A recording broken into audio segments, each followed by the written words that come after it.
नमस्कार, आप देख रहे हैं न्यूज नेशन की खास पेशकश ऑपरेशन पाखंड, सच की पड़ताल। मैं हूं आपके साथ अनुराग दीक्षित। इस शो में एक के बाद एक अलग अलग धर्मों के लोगों को हम जोड़ते हैं, उनसे समझने की कोशिश करते हैं कि सनातन के नाम पर जो दावा वो करते हैं, क्या वाकई वो दावा सनातन के किसी भी पैमाने पर खरा उतरता है या नहीं। आज इस कड़ी में हमारे साथ जुड़ेंगे एक बहुत ही खास मेहमान, सुखदेव कालिदास जी।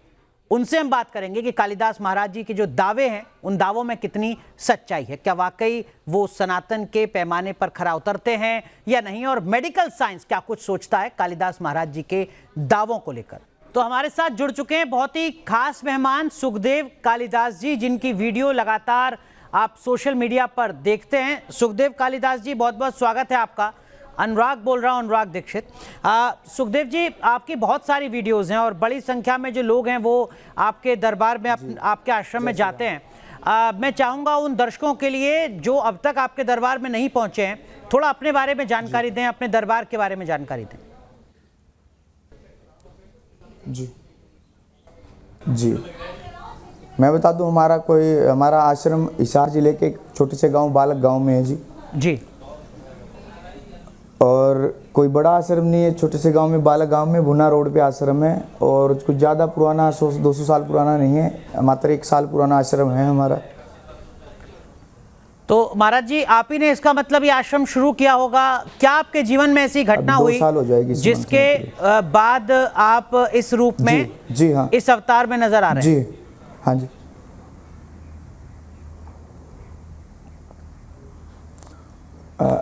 कोई रूप नहीं है, कोई अवतार नहीं है महाराज जी, पहले तो बात। तो दूसरी बात, ऐसी कोई घटना नहीं हुई है। सनातन है जी, सनातन से जुड़ने के लिए कोई घटना होना आवश्यक नहीं होता, मेरे मानना तो ये ठीक बात है। मैंने आपकी कुछ वीडियोस देखी, उसमें जो लोग बड़ी संख्या में आपके पास पहुंच रहे हैं, उनमें से कुछ ऐसे हैं जो कह रहे हैं कि देखिए साहब, हमें तो नींद ही नहीं आती थी, आपके दरबार में आना शुरू हुए और अब नींद आनी शुरू हो गई।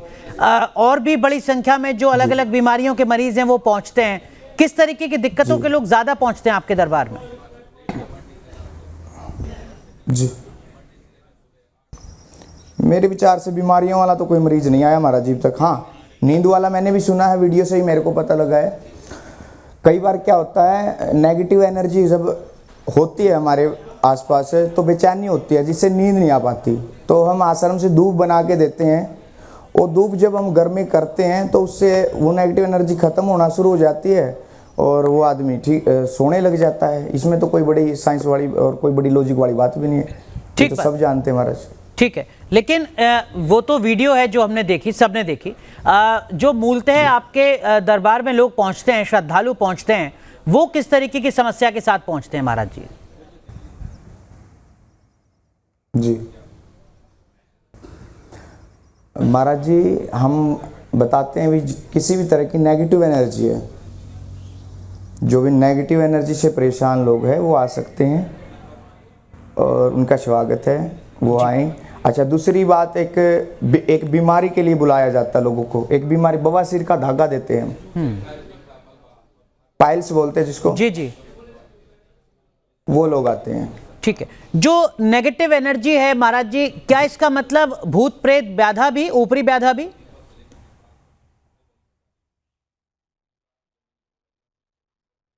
हाँ, आप नॉर्मल भाषा में बोल सकते हैं इनको ऐसे, भूत प्रेत बाधा। ठीक है, तो आप कह रहे हैं कि बड़ी संख्या में जो श्रद्धालु आते हैं वो अपने भूत प्रेत और ऊपरी चक्कर बाधाओं को खत्म करने के लिए आते हैं। लेकिन महाराज जी, आपको कैसे पता चलता है कि जो भक्त पहुंच रहा है उसके ऊपर भूत प्रेत है, कोई ऊपरी चक्कर है? आप कैसे जान पाते हैं?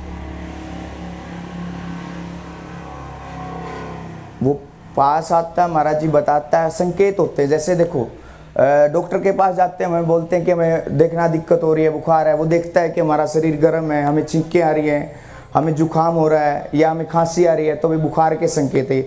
ऐसे नेगेटिव एनर्जी के संकेत होते हैं। तो वो संकेतों को उनसे पूछकर फिर पता किया जाता है इसमें ये नेगेटिव एनर्जी है जी। एक मैंने आपकी वीडियो देखी जिसमें उसमें लिखा हुआ था कि फोन पर भी अगर बात करेंगे तो भी समस्या का समाधान हो जाएगा, आने की जरूरत नहीं है, फोन पर भी समस्या का समाधान है। महाराज जी, मैं इस वक्त अगर दिल्ली में हूं या मैं इस वक्त अगर मुंबई में हूं या बहुत दूर हूं और मुझे दिक्कत है कि मैं नहीं आ सकता आपके पास तक, तो क्या फोन पर मेरी समस्या का समाधान हो जाएगा महाराज जी? जी, क्यों नहीं हो सकता महाराज जी। सनातन की जो विधि है फोन पे भी बताई जा सकती है, आप घर बैठे भी समाधान कर सकते हैं। अरे सनातन सबके लिए महाराज। बिल्कुल, लेकिन अभी अगर कोई दर्शक आपको देख रहा है, उसके ऊपर भूत प्रेत की बाधा है, वो आपके दरबार तक नहीं पहुंच पाता है, वो फोन पर अगर आपसे संपर्क करता है, तो क्या उसके भूत प्रेत की जो ऊपरी बाधा है वो खत्म हो जाएगी? जी जी हाँ, मैंने बाकायदा मेरे इंस्टाग्राम चैनल पर मैंने डाली हुई है, इंस्टाग्राम के आईडी पे वीडियो। दशांग धूप का लोबान गूगल कपूर, ये दशांग धूप घर पे करो, मैं गारंटी देता हूँ 3 से 5 महीने के अंदर वो व्यक्ति ठीक हो जाएगा। अच्छा, मतलब उसको ये तो चीजें वो हैं जो महाराज जी सोशल मीडिया में वैसे भी उपलब्ध हैं, उसको आपके दरबार से संपर्क किए बिना भी, मतलब आप कह रहे हैं वो चाहे तो भूत प्रेत की बाधा से खत्म कर लेगा अपने ऊपर से? मुझे ये बता दो सोशल मीडिया में ये वैसे भी कहाँ उपलब्ध है? अच्छा, नहीं है उपलब्ध? नहीं, मैं तो जानना चाह रहा हूँ, मैं तो जानना चाह रहा हूँ। जी ठीक है, मैं बताता हूँ महाराज जी। पहले आपने जानकारी लेनी है हमारे बारे में, समझ चाहते हैं थोड़ा सा, एक बार सुन लीजिए 1 मिनट। हम ये बोलते हैं कि जिसको भी नेगेटिव एनर्जी से परेशान है, क्या होता है जब नेगेटिव एनर्जी होती है हमारे सूक्ष्म में ना बैठ जाती है। देखो वायु तत्व से ही हमारे शरीर में, जब तक हमारे शरीर में सांस है तब तक कोई भी क्रिया चलती है, तंत्र मंत्र यंत्र जो भी मानते हैं वो चलता है। जैसे ही हमारे शरीर में सांस आना बंद हो गया, सब खत्म, कुछ भी नहीं चलेगा, ना कोई दवाई ना कोई वैद्य। ठीक है जी। तो हम बोलते हैं जिसको नेगेटिव एनर्जी वो आए। हमारे 2 प्रोसेस है, पीछे दिख पा रहा आपको हवन कुंड? जी जी। एक तो हवन किया जाता है महाराज जी, दूसरा धूफ दी जाती है, जो मेरे गुरुजियों से मुझे प्राप्त हुई है। उसमें 45 जड़ी बूटियां हैं, वो इसी से मात्रा में ये जड़ी बूटी लेके पीसनी होती है, पीस के धूप तैयार करते हैं, दूफिया। जी, दूफिया समझ रहे हैं आप? जी जी। वो दूफिया घर में दोनों समय घर में करनी होती है, वो करो और हवन पे आओ, उसी से ठीक होता है। इसके अलावा यहाँ पे किसी तरह का कोई प्रोसेस नहीं। हाँ, एक धागा जरूर दिया जाता है, वो पाइल्स का धागा दिया जाता है। ठीक है, ठीक है महाराज जी। कोई धागा वगैरह भी नहीं देते, सिर्फ पाइल्स का धागा देते हैं। एक और वीडियो आपकी देखी मैंने, उसमें आप पर्चा लिख रहे हैं, पर्चा निकाल रहे हैं, वो कैसे आप कर पाते हैं? ये तो इतना आसान नहीं हो पाता कि किसी का पर्चा कोई निकाल दे। वो बहुत पुरानी वीडियो थी महाराज जी, वो बहुत पुरानी वीडियो थी जी, वो बहुत पुरानी वीडियो थी, पहले की बंद हो चुकी जी। वो करीबन 1 साल पहले की देखी होगी आपने। हाँ, मतलब हो सकता है 1 साल पुरानी हो, लेकिन आप पर्चा निकाल रहे हैं, ये कैसे कर पाते हैं? पर्चा कैसे निकाल पाते हैं महाराज जी?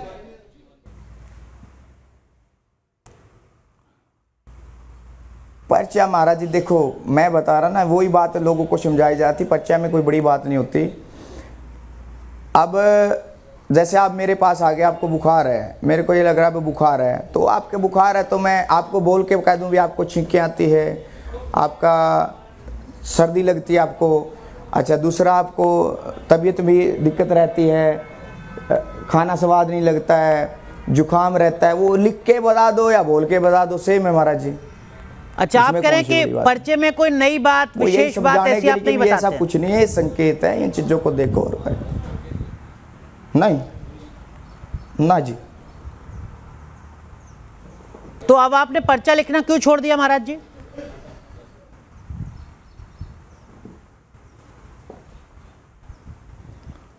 महाराज जी लोग इतने होने ना परेशान करने लगे सिर्फ पर्चे के मारे। हम पर्चे के लिए नहीं बैठे, हम वास्तविकता बैठे हैं हवन के लिए। ठीक है, तो फिर इसलिए छोड़ दिया। तो जब आप पर्चा निकालते थे, लिखते थे, तब किस तरीके की चीजें? बात लोग ये पूछने लगे, महाराज जी पर्चे में हमें बताओ हमारे साथ आगे क्या होगा, ये होगा, ये नहीं होता जी महाराज जी। जो हम आश्रम में सिर्फ नेगेटिविटी का कार्य होता है, उसके लिए आप आओ, वेलकम, उसके अलावा कुछ नहीं है जी। तो जब आप पर्चा निकालते थे महाराज जी, तब किस तरीके की बातें आप पर्चे में लिख देते थे? जी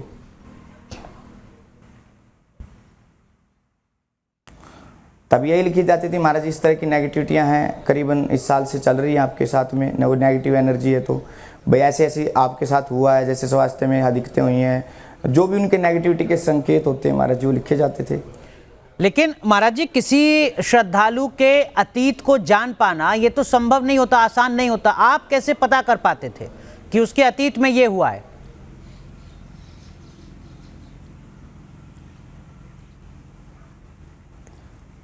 अब महाराज इसका क्या मैं आपको कैसे बताऊं? ये तो समझने का तथ्य ना, आप आइए साथ बैठिए मेरे साथ, साधना वगैरह करिए, खुद महसूस करेंगे, महसूस करने की चीजें हैं। तो आप कह रहे हैं कि प्रमाण तो इनका क्या दे सकता हूँ। ठीक बात है, आप कह रहे हैं कि साधना आपने की है, उसके आधार पर ही ये जो शक्ति है ये हासिल आपको हो पाई है। साधना इसके पीछे का मूल आधार है। जी महाराज जी, आपने पढ़ाई वढ़ाई, महाराज जी ओरा बनता है, साधना से ओरा बनता है, एनर्जी बढ़ती है, ओज बनता है।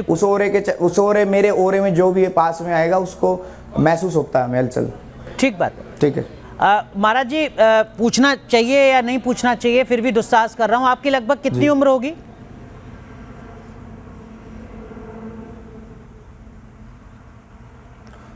महाराज जी 28 साल होगी जी। 28 साल। पढ़ाई कहाँ तक कर पाए आप महाराज जी? आश्रम खोलने से पहले कहाँ तक पढ़ाई करी आपने? जी मैंने फाइनेंशियल अकाउंटेंट की है महाराज जी, फाइनेंशियल अकाउंटेंट की। बहुत सुंदर। विवाह हो गया है या अभी विवाह नहीं हुआ है? जी जी हो चुका है जी। अच्छा महाराज जी, अगर किसी श्रद्धालु को जो इस वक्त देख रहा है उसको आपके आश्रम में पहुंचना है तो कोई विशेष दिन है हफ्ते में, महीने में, या किसी भी दिन कभी भी पहुंच सकता है? शनिवार को हवन करते हैं जी हम। धूप लेने कभी भी आ सकता है, धूप कभी भी लेके जाओ आप, धूप करिए घर में। हवन पे आना तो शनिवार को करते हैं जी सिर्फ। अच्छा, कोई खास समय है? पूर्णिमा को, अमावस्या को करते हैं जी। कोई खास समय है शनिवार, पूर्णिमा, अमावस्या को? खास जी, रात्रि को 12 से 2 के बीच, 12 बजे शुरू करते हैं जी। दिन को सुबह हम 9 बजे शुरू करते हैं जी हवन। ठीक है। महाराज जी, लगभग कितने श्रद्धालु आ जाते होंगे शनिवार वाले दिन?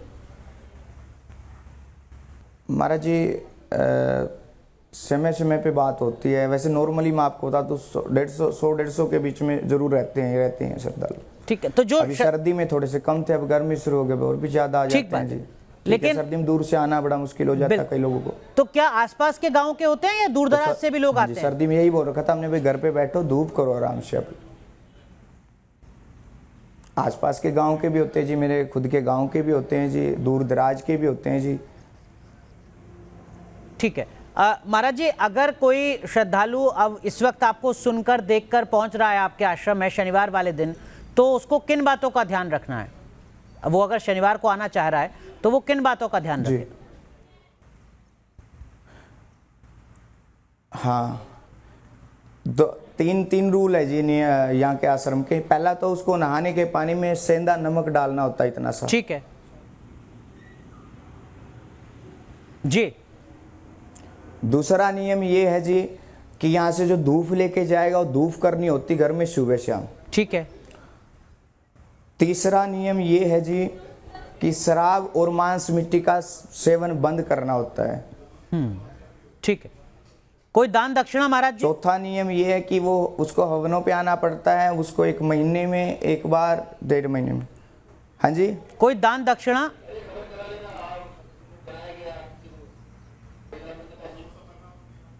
कोई दान दक्षिणा नहीं जी, सिर्फ 500 रुपये चार्ज है हवन का। अच्छा, केवल 500 रुपये दान दक्षिणा थोड़ी है, तो चार्ज है महाराज जी। ठीक है। और वो जो हवन के लिए जो आप देते हैं सामग्री की, घर पे जाके हवन करें जी, चार्ज है जी। उसकी भी तो कोई दक्षिणा होती होगी जो व्यक्ति लेकर जा रहा है अपने घर पर हवन करने के लिए, जो आप दे रहे हैं उसे? तो उसकी तो महाराज जी वो तो मेरे कोई फरी थोड़ी आती महाराज जी, वो ठीक बात थोड़ी आती, बना के देते हैं महाराज जी। उसका 400 रुपये का पैकेट होता है जी। कितने का? 50 रुपए का जी। 400 रुपए का महाराज जी? 400 का महाराज जी, 400। ठीक है, ठीक है, ठीक है, बहुत सुंदर। ठीक है, लेकिन अब मुझे बताइए कि अगर मैं आपके आश्रम में नहीं आ सकता, मैं बहुत दूर, महाराज जी 3000 रुपये इलायची है, 50 रुपये पैकेट कहाँ से मिलेगा? ठीक बात है महाराज जी, मैं अगर आपके आश्रम में नहीं आ सकता, दूर हूँ, तो क्या वो जो पैकेट है वो मैं बाई पोस्ट कुरियर मंगवा सकता हूँ अपने घर पर? और जो आपकी दक्षिणा है वो मैं जो डिजिटल पेमेंट होता है UPI का, उसके जरिए कर सकता हूँ? जी जी जी मंगवा सकते हैं। काफ़ी लोग हैं जी, कुछ लोग हैं जो मेरे आश्रम से जुड़े हुए नहीं है, सिर्फ धूप कर रहे हैं घर में, वो मंगवाते हैं जी हमसे। कुछ लोग नहीं आ सकते, वो भी मंगवा रहे, वो कर रहे हैं अपने घर में, मंगवाओ भाई। उसमें ये महाराज जी 400 रुपये तो उसका हो गया, 50-60 रुपये कोरियर का लगता है। ठीक बात है, ठीक है। पर महाराज जी, मेरे मन में एक जिज्ञासा है। अगर मैं आपसे अभी निवेदन करूं कि आप, चूंकि हम इस एक तरीके से फोन पर ही जुड़े हुए हैं, जैसे बाकी के आपके जो श्रद्धालु हैं वो जुड़ते हैं, आप अगर मेरे बारे में थोड़ा सा कुछ बता सकें इस फोन के वार्तालाप में, मेरे बारे में कुछ पर्चा अगर आप लिख सकें, निकाल सकें, तो एक जो विश्वसनीयता है वो और ज्यादा बढ़ जाएगी दर्शकों के बीच में।